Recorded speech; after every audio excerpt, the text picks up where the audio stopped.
job is to be the CEO. His job is to run the day-to-day. The council shouldn't be in the weeds of running the day-to-day operations. And so as a council member, your job is, of course, to meet with the city manager weekly, to stay in tune with everything that's going on.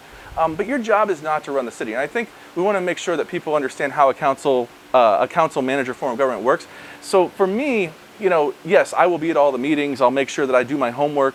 I'll do my due diligence and everything. I'll sit on additional committees like the MPO, Metropolitan Planning Organization, or the Charter Schools Governing Board, or whichever boards need the assignment of a council member. But it's important that people understand that council members are representatives. They don't run the day-to-day operation. They're responsible for holding the city manager accountable, for setting the vision, for setting the strategic plan for the city, and then making sure that we're working toward our goals.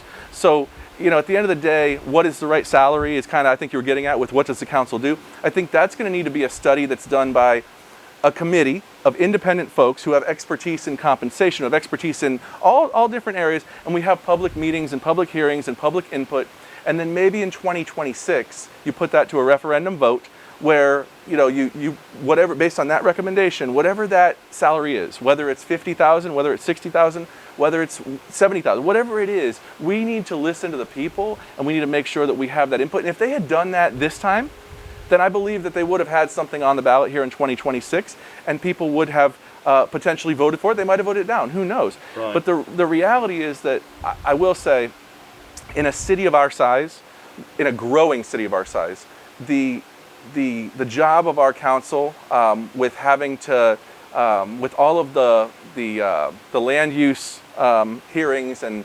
all of the different ordinances and things that you have to deal with, the quasi-judicial hearings that you deal with, right. Our council does have a big job. But what we should do is bring back all of the dissolved advisory committees, like the budget review committee, because the more we can bring back the people into the conversation with valuing their expertise on things like budget and other areas, the less the council has to rely on getting into the weeds on the day-to-day with the city. I think the worst thing is just watching and like going to a couple of these meetings. I can't believe y'all have like 9 cops there. You got to go through a metal detector.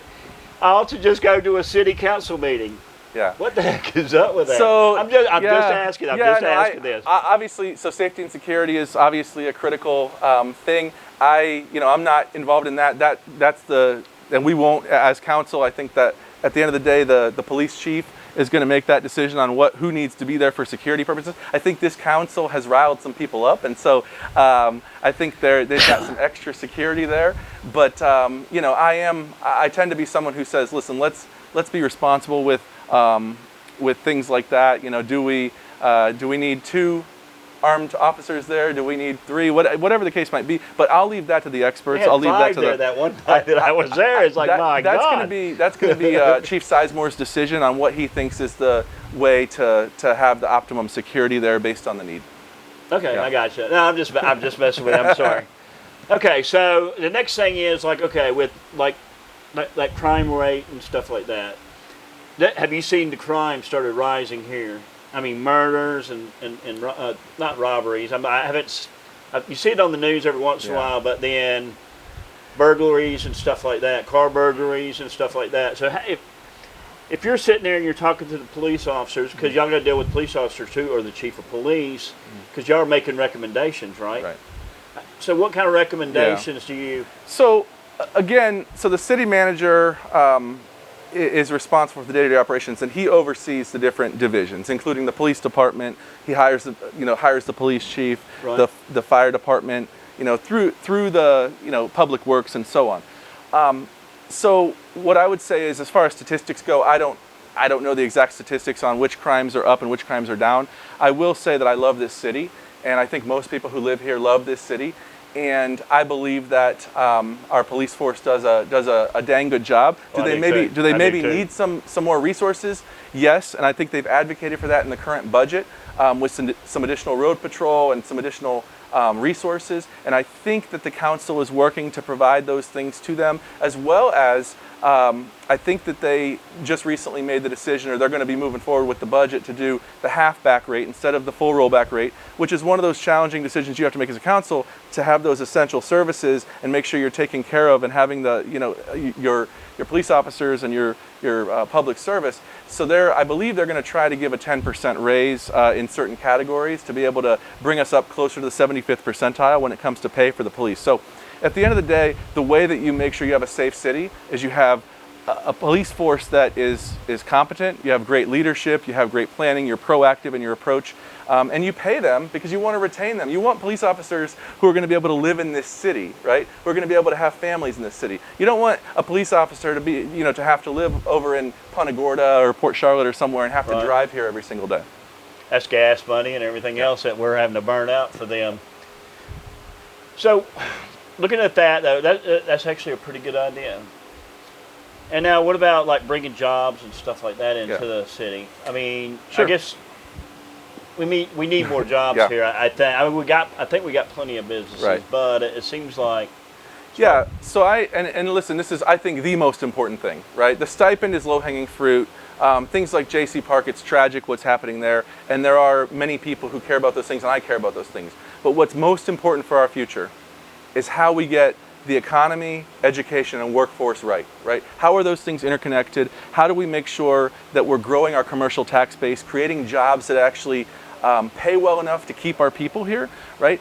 And so I will, through the city manager, work as closely as I can with the Department of Economic Development here in the city. I already do, as the director of Cape Coral Technical College. I have business partners throughout the community who we have come in for our school advisory council meetings. All of our programs have their own occupational advisory committees that give them guidance on what's needed in the industry. And so, what we need to do is we need to attract businesses and opportunities, and I think they're doing, in some cases, a very good job of that. So, for example, Coral Grove, which is going to be the 130-acre development that's going up in the right place, in my opinion, at the right time, up near Bubba's Roadhouse and the German American Club. There's 130 acres there.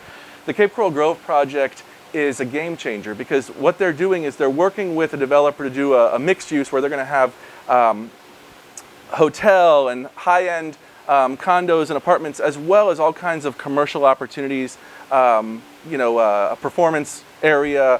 They're going to have, I believe, a bowling alley as well as restaurants, both casual and higher end restaurants and things like that. And what they just worked together with those the groups that were wanting, the group that's wanting to come in there, to create a model that I think we can use for the future of our city, with a community development district, which provides incentives for them to help with the infrastructure and for them to make sure that we get that project right. And what that's going to do is it's going to create more jobs. Victory Park is another one that's up near the